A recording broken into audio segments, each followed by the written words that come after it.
नमस्कार। हमारा देश और पूरा विश्व आज कोविड-19 की चुनौती का सामना कर रहा है।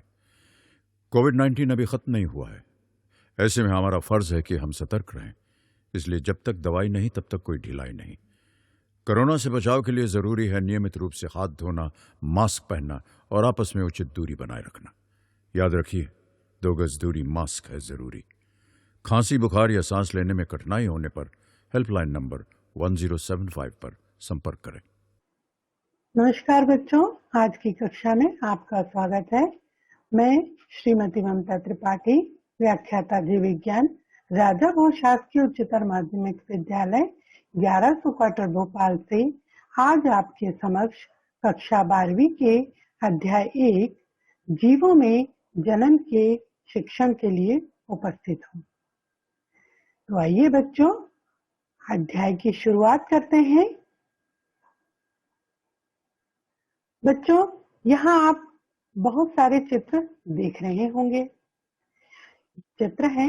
इन चित्रों में हम देख रहे हैं कि प्रत्येक जीव अपने ही समान जीव को उत्पन्न करता है और इस गुण को या इस प्रक्रिया को जनन कहते हैं। जीवों में पाई जाने वाली जनन की क्रिया विभिन्न जैविक क्रियाओं के भांति ही एक क्रिया है, लेकिन यह सभी जीवधारियों की अत्यंत आवश्यक और मूलभूत विशेषता है। सभी जीव अपनी जाति की सततता को बनाए रखने के लिए या निरंतरता को बनाए रखने के लिए जनन की क्रिया करते हैं। इस क्रिया में वे अपने ही समान जीव उत्पन्न करते हैं, जो कि आप इस चित्र में देख रहे होंगे। जीव अर्थात पेड़ पौधे और जीव जंतु से हमारा तात्पर्य है। यहाँ पर हम देख रहे हैं कि एक आम के पौधे के द्वारा एक आम का पौधा ही उत्पन्न होता है। उसी तरह से एक हाथी के द्वारा एक हाथी का बच्चा ही जन्म लेता है। अन्य चित्रों में भी हम यही देख रहे हैं। यह जीवन की महत्वपूर्ण क्रिया भी कहलाती है, क्योंकि कोई भी जीव हमेशा जीवित नहीं रहता। कुछ समय पश्चात अपना वो जीवन काल पूर्ण करके समाप्त हो जाता है। यह जनन की जो प्रक्रिया है, यह इन सदस्यों की क्षतिपूर्ति करती है। जनन के द्वारा ही किसी जीव का आनुवंशिक पदार्थ एक पीढ़ी से दूसरी पीढ़ी में जाता है। एक जीव का अपने जनक जीव के समान दिखाई देना आनुवंशिक कारणों के कारण होता है। आनुवंशिक कारण हमारे जीन और हमारे क्रोमोसोम्स हैं। प्रत्येक जीव के शरीर में जो जीन पाए जाते हैं वह डीएनए के बने हुए होते हैं, और यही डीएनए रिप्लिकेट होकर या अपनी प्रतिकृति बनाकर नए जीव को उत्पन्न करता है, जिसके कारण जो नया जीव उत्पन्न होता है वह अपने जनक के समान दिखाई देता है, आकार और आकृति में भी। आइए अब हम पढ़ते हैं जनन की परिभाषा।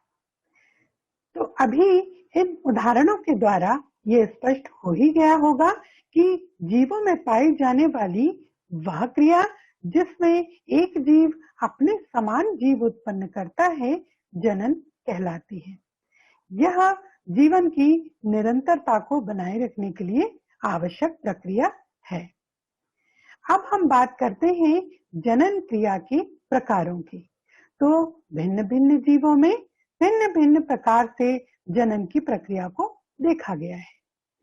जनन मूल रूप से 2 प्रकार से होता है, अलैंगिक जनन और लैंगिक जनन। आइए अब हम बात करते हैं अलैंगिक जनन की।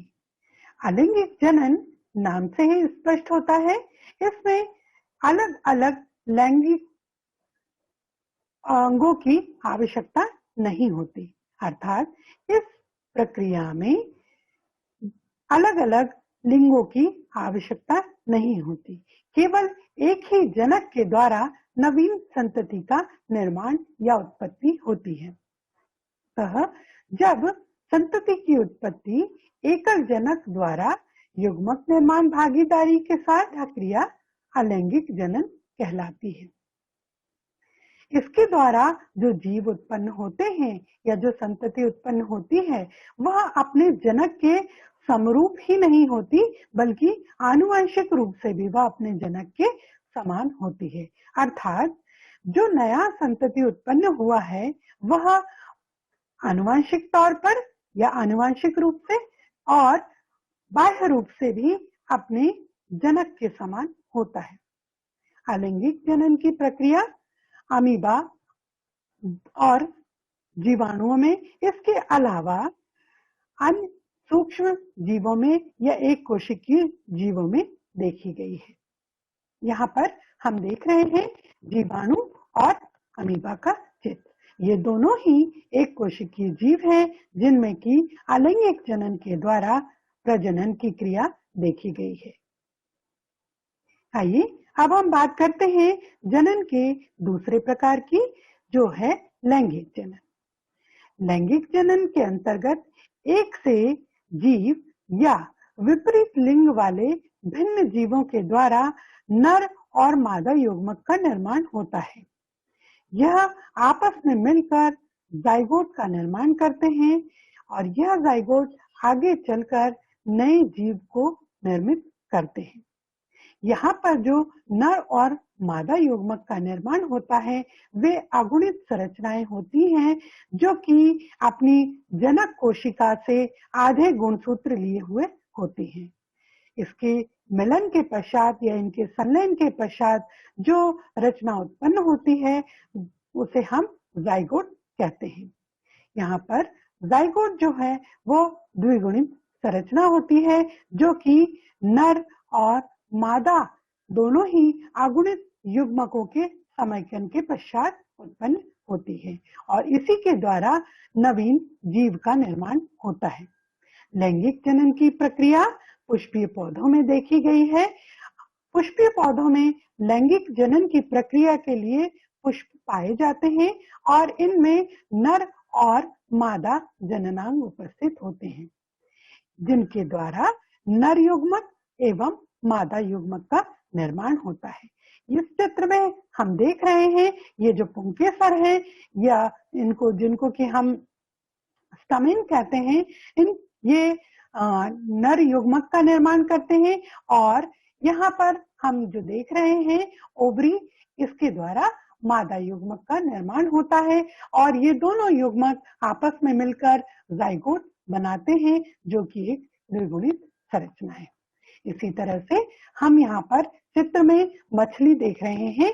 यहाँ एक नर मछली और दूसरी मादा मछली है जिसके के द्वारा नर एवं मादा युग्मकों का निर्माण हो रहा है और दोनों युग्मक समेकित होकर नए जीव को निर्मित करते हैं। तो यह है लैंगिक जनन की प्रक्रिया जिसमें कि दो जीव दो भिन्न प्रकार के युग्मकों का निर्माण करते हैं जिसे नर युग्मक एवं मादा युग्मक कहते हैं और इनके समेकन के पश्चात नए जीव का निर्माण होता है।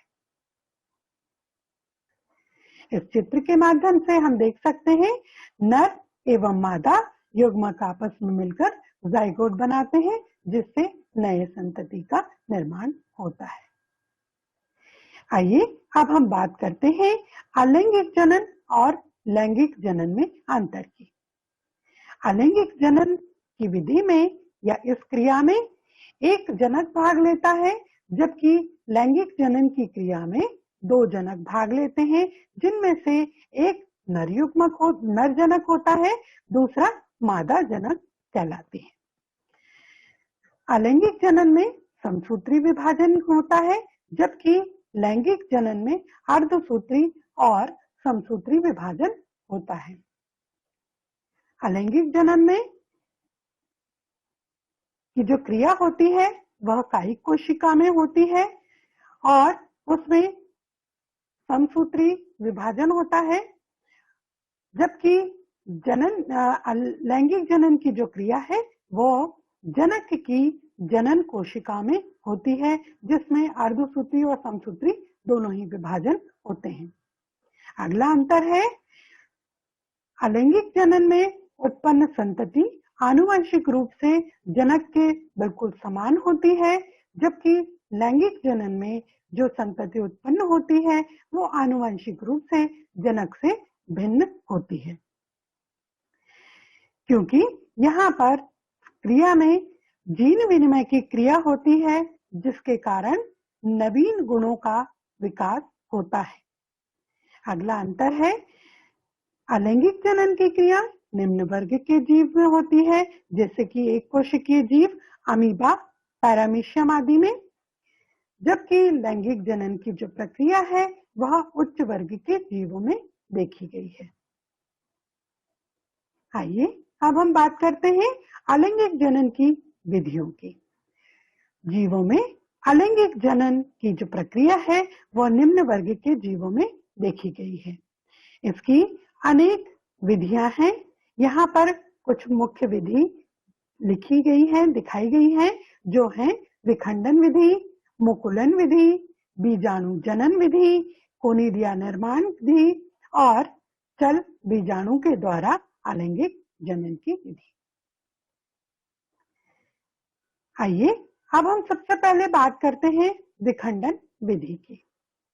विखंडन की जो विधि है वह अमीबा में और जीवाणुओं में आमतौर पर देखने को मिलती है। इसके अलावा अन्य जीवों में भी ये पाई जाती है। इस विधि के द्वारा एक जीव जो है वह कई भागों में बट जाता है। जब ये 2 भागों में बटता है तब हम इसे द्विखंडन विधि कहते हैं, और जब ये अनेक भागों में बटता है तब हम इसको बहुखंडन विधि कहते हैं। इस विधि में जो विखंडन की विधि है, इस विधि में जो जनक जीव होता है उसमें सर्वप्रथम केंद्रक का विभाजन होता है। केंद्रक विभाजित होकर 2 केंद्रकों में विभक्त हो जाता है, 2 केंद्रकों में बट जाता है।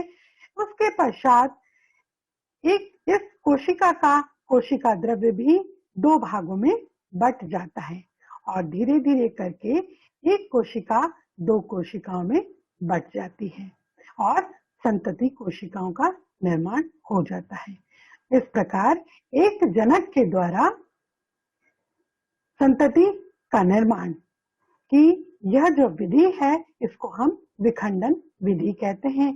क्योंकि इस क्रिया में एक जीव के द्वारा 2 जीवों का निर्माण हो रहा है, 2 संतति जीवों का निर्माण हो रहा है, इसलिए यह विधि जो है द्विखंडन विधि कहलाती है। आइए आगे हम बात करते हैं एक अन्य विधि की, जिसको कि हम कहते हैं मुकुलन विधि। मुकुलन के द्वारा भी कई जीवों में अलैंगिक जनन की प्रक्रिया देखी गई है। इस विधि में जीवों में अतिवृद्धि के रूप में एक कलिका का निर्माण होता है। यहाँ पर हम देख रहे हैं यह एक जीव है, यह यीस्ट है, एक प्रकार का कवक है जो कि जनक कोशिका है। इसमें एक आउटग्रोथ निकलती है, एक अतिवृद्धि निकलती है और एक कलिका का रूप ले लेती है। इस कलिका के भीतर केंद्रक जो है, जनक का केंद्रक, जनक कोशिका का केंद्रक विभाजित होता है और एक भाग इस कलिका में पहुंच जाता है और इस केंद्रक का एक भाग अपनी कोशिका में ही रह जाता है। धीरे धीरे करके ये कलिका और अधिक विकसित होती है और कुछ समय पश्चात यह अपने जनक कोशिका से टूटकर अलग हो जाती है और एक नए जीव का निर्माण करती है, जो कि स्वतंत्र रूप से जीवन यापन करने में सक्षम होता है। इसका उदाहरण है यीस्ट। आइए अब हम बात करते हैं बहुखंडन विधि के बारे में। कभी कभी जब कभी भी विषम परिस्थितियां होती हैं तब अमीबा अपने चारों ओर एक कठोर आवरण निर्मित कर लेता है। यह कठोर आवरण त्रिस्तरीय आवरण होता है और इसे हम पुटी या सिस्ट कहते हैं। इस तरह से सिस्ट या पुटी के निर्माण की क्रिया को हम पुटी भवन कहते हैं। पुटी भवन के पश्चात जब कभी अनुकूल परिस्थिति आती है, तब इस पुटी के भीतर जो केंद्रक होता है वो बहुत सारे केंद्रकों में विभक्त हो जाता है और अपने चारों तरफ कुछ कोशिका द्रव्य को धारण करके कई सारे कोशिकाओं को निर्मित कर लेता है। इस तरह से इस एक अमीबा के भीतर, या यहाँ पर प्लाज्मोडियम बताया गया है, प्लाज्मोडियम में भी बहुखंडन की विधि देखी जाती है। तो इस प्लाज्मोडियम के भीतर या अमीबा के भीतर कई सारे कोशिकाओं का निर्माण हो जाता है। जब कभी भी अनुकूल परिस्थिति आती है और यह सिस्ट या पुटी की भित्ति फटती है, तब नए जीव इस कोष्ठ से या इस पुटी से बाहर निकल जाते हैं और प्रत्येक जो डॉटर सेल है, जो संतति कोशिका है, वह नवीन जीव के रूप में या नए जीव के रूप में स्वतंत्र जीवन यापन करने लगती है। तो इस प्रकार से एक कोशिका के द्वारा या एक जीव के द्वारा बहुत सारे जीवों का निर्माण बहुखंडन विधि के द्वारा देखा गया है। आइए अब हम बात करते हैं कोनिडिया के द्वारा अलैंगिक जनन की क्रिया। ये जो प्रक्रिया है या कोनिडिया निर्माण की जो क्रिया है, यह आमतौर पर कवकों में देखी गई है। कवकों के जो कवक सूत्र होते हैं वह अग्रभाग पर कुछ फूल जाते हैं, एनलार्ज हो जाते हैं, वृद्धि कर लेते हैं और इन संरचनाओं को हम कोनिडियोफोर कहने लगते हैं। ये कोनिडियोफोर एक छोटी गोलाकार संरचनाओं को निर्मित करते हैं और धीरे धीरे करके यह अपनी संख्या में वृद्धि करती जाती हैं। ये गोलाकार संरचनाएं कोनिडिया कहलाती हैं। जब कभी भी ये परिपक्व होती है, तब यह कोनिडियोफोर से अलग हो जाती हैं, टूट जाती हैं और नम स्थानों पर पहुंचकर पुनः अंकुरित हो जाती हैं और नए कवक जाल को जन्म देती हैं। ये जो नया कवक जाल है, यह फिर से कवक को निर्मित करता है और एक स्वतंत्र जीव के रूप में या एक स्वतंत्र कवक के रूप में अपना जीवन यापन शुरू कर देता है। तो इस तरह से कोनिडिया जो है वह कवकों में निर्मित होने वाली गोलाकार संरचनाएं हैं, जो कि अलैंगिक जनन के द्वारा नए कवक सूत्र को, और ये कवक सूत्र जो है नए कवक जाल को निर्मित करते हैं, अर्थात नवीन कवक का निर्माण करते हैं। आइए अब हम बात करते हैं चल बीजाणु की। यहाँ नाम से स्पष्ट हो रहा है, चल मतलब चलनशील। कुछ बीजाणु जो हैं यह कुछ एल्गी में या शैवालों में हमें देखने को मिलते हैं, कुछ कवकों में भी हमें देखने को मिलते हैं। प्रोटिस्ट प्रोटिस्टा वर्ग के अंतर्गत भी ये चल बीजाणु हमें देखने को मिलते हैं। ये जो चल बीजाणु होते हैं, इनमें फ्लैजेला पाए जाते हैं, कशाभिका पाई जाती हैं, जो कि आप चित्र में भी देख रहे हैं। ये कशाभिका जो है इनको चलने में सहायता करती हैं, जिसके कारण कि हम इनको चल बीजाणु कहते हैं। ये चल बीजाणु नए जीव को निर्मित करते हैं। इस प्रकार से चल बीजाणुओं के द्वारा नवीन जीवों का निर्माण होता है और इस प्रकार से यह भी अलैंगिक जनन की एक विधि है, जिसके द्वारा कि नए जीव निर्मित होते हैं। अब हम एक वीडियो के माध्यम से बीजाणुओं के द्वारा किस प्रकार से अलैंगिक जनन होता है इसको देखेंगे। यहाँ हम देख रहे हैं एक ब्रेड है जो कि नम है। इस पर कवक सूत्र निर्मित हो गए हैं और कवक सूत्र आपस में मिलकर इन्होंने कवक जाल बना लिया है।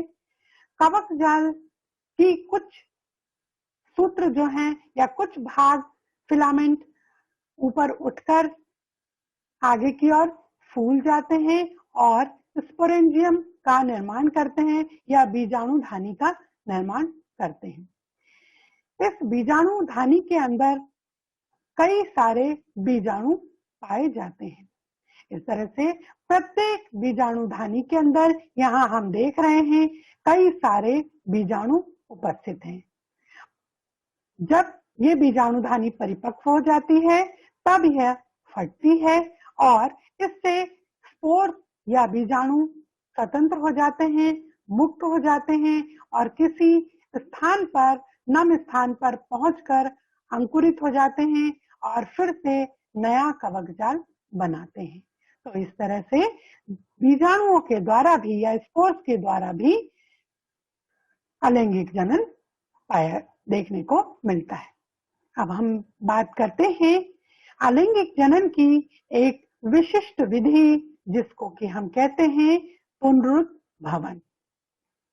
पुनरुद्भवन का तात्पर्य है फिर से उत्पत्ति।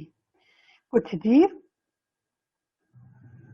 इस प्रकार के होते हैं कि उनके शरीर के यदि कई भाग कर दिए जाएं तो उनके शरीर का प्रत्येक भाग नए जीव को निर्मित करने में सक्षम होता है। तो पुनरुद्भवन क्या है? कुछ जीवों का शरीर अनेक टुकड़ों में विभक्त हो जाता है और उसका प्रत्येक भाग वृद्धि करके नया जीव बना लेता है जो संतति उत्पन्न करने में सक्षम होते हैं। प्लेनेरिया एवं हाइड्रा उसका उदाहरण है। आइए अब हम चित्र के माध्यम से इस क्रिया को समझते हैं। यहाँ हम देख रहे हैं एक हाइड्रा का चित्र है। एक हाइड्रा है और यह सिलेंट्रेटा वर्ग का एक एनिमल है, एक जंतु है। यदि हम इस हाइड्रा को बीच से दो भागों में काट देते हैं तो इस तरह से ये दो भागों में विभक्त हो जाता है। इसका जो अग्रभाग है वह आगे चलकर इसका पिछला भाग निर्मित कर लेता है और इसका जो पिछला भाग है वो आगे चलकर इसका अग्रभाग बना लेता है। इस प्रकार इस एक हाइड्रा से जिसको कि हमने कट कर दिया है, इससे हमें दो हाइड्रा मिल जाते हैं। इस प्रकार से यह भी एक अलैंगिक जनन की विधि ही है, क्योंकि इसमें भी अलग अलग न तो युग्मकों का निर्माण हो रहा है, न ही दो जनकों की आवश्यकता हो रही है। अगला उदाहरण हम देखते हैं प्लेनेरिया का। यहाँ हम देख रहे हैं इस प्लेनेरिया को हमने दो जगह से कट कर दिया है। यहाँ पर ये तीन टुकड़ों में विभक्त हो गया है और प्रत्येक भाग जो है, प्रत्येक टुकड़ा जो है वो एक नए जीव को निर्मित कर रहा है और इस प्रकार जो नवीन निर्मित जीव हैं या प्लेनेरिया हैं, ये अपना स्वतंत्र जीवन यापन करने में सक्षम होते हैं। आइए अब हम संपूर्ण अलैंगिक जनन की क्रिया को इस वीडियो के माध्यम से समझते हैं। जीवों में अलैंगिक जनन की जो विधि पाई जाती है वो आमतौर पर निम्न वर्ग के ऑर्गेनिज्म या निम्न वर्ग के जीवों में देखने को मिलती है और सबसे सामान्य जो प्रक्रिया है वह है फिजन की प्रक्रिया, जिसमें कि एक कोशिका दो या दो से अधिक कोशिका में विभक्त होती है। इसमें जो खंडन की क्रिया है दो प्रकार से होती है, द्विखंडन और बहुखंडन। यहाँ हम देख रहे हैं एक अमीबा हमें दिखाई दे रहा है। ये एक पेरेंट सेल है या एक जनक अमीबा है, जिसको कि हम देख रहे हैं कि यह इसका नाभिक विभाजित हो रहा है और यह विभाजित होकर दो अमीबा का निर्माण कर रहा है। इस प्रकार दो संतति अमीबा निर्मित हो जाते हैं। तो यह जो विधि है यह द्विखंडन विधि है, क्योंकि इसमें एक जीव से दो जीव का निर्माण हो रहा है।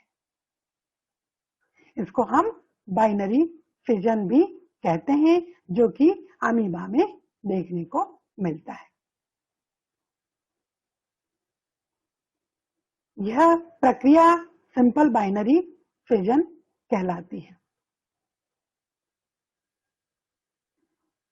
इसके अलावा हम देखते हैं ये प्लेनेरिया, इसमें हम अनुप्रस्थ खंडन की प्रक्रिया देखते हैं, जो कि हमने अभी उदाहरण में भी देखी थी। इस तरह से अनुप्रस्थ खंडन के द्वारा हमने इस प्रक्रिया को देखा। यहाँ हम देख रहे हैं लंबवत विभाजन के द्वारा लीशमैनिया में लंबवत विखंडन होता है, लंबवत द्विखंडन होता है, जिससे एक जीव दो जीवों में परिवर्तित हो जाता है, दो जीव को निर्मित कर लेता है। इसके अलावा बैक्टीरिया में भी हम विखंडन या द्विखंडन की क्रिया देखते हैं। अब हम देखते हैं प्लाज्मोडियम के अंदर बहुखंडन की क्रिया को। यहाँ हम देख रहे हैं विषम परिस्थिति में प्लाज्मोडियम जो है अपने चारों तरफ एक मोटी भित्ति को निर्मित कर रहा है, जिसके कारण विषम परिस्थितियों का प्रभाव इस जीव पर या इसके साइटोप्लाज्म पर नहीं पड़ता है। ये जो मोटी भित्ति होती है, यह मोटी भित्ति सिस्ट कहलाती है और यह त्रिस्तरीय होती है। यहाँ हम देख रहे हैं एक नाभिक दो नाभिकों में विभक्त हो गया है और यहाँ दो नाभिक से चार नाभिक, फिर और अधिक नाभिकों का विभाजन लगातार होता रहता है। और इस तरह से हम देख रहे हैं कि पूरी की पूरी प्लाज्मोडियम के अंदर बहुत सारे नाभिक निर्मित हो जाते हैं और उनके चारों तरफ साइटोप्लाज्म एकत्रित हो जाता है और कई सारे इस प्रकार से कोशिकाएं हमें दिखाई देने लगती हैं। यह बहुखंडन की विधि है, क्योंकि यहाँ पर बहुत सारे कोशिकाएं निर्मित हो रही हैं और कोशिका द्रव्य कई सारे खंडों में विभक्त हो रहा है। इस प्रक्रिया को आप देख रहे हैं, बहुत सारे कोशिकाओं का निर्माण यहाँ पर हो रहा है। जैसे ही अनुकूल परिस्थिति आती है तो सिस्ट जो है वो फटती है और सारे के सारे जो डॉटर सेल्स हैं, जो संतति कोशिकाएं हैं, वो बाहर आ जाती हैं और प्रत्येक डॉटर सेल एक नए जीव को निर्मित करता है। तो यहाँ पर हमने देखा कि किस तरह से अलैंगिक जनन की क्रिया होती है और भिन्न भिन्न क्रियाओं के भिन्न भिन्न विधियों के द्वारा जीवों में अलैंगिक जनन होता है और नए जीवों का निर्माण होता है। अब हम कुछ प्रश्न यहाँ पर दिए गए हैं, ये आप अपनी नोटबुक में नोट कर लें और इनके उत्तर आप अपने नोटबुक में लिखें। सबसे पहला प्रश्न है, जनन क्या है, परिभाषित करो। प्रश्न नंबर 2, जनन कितने प्रकार का होता है। प्रश्न नंबर 3, विखंडन की विधि का चित्र सहित वर्णन करो।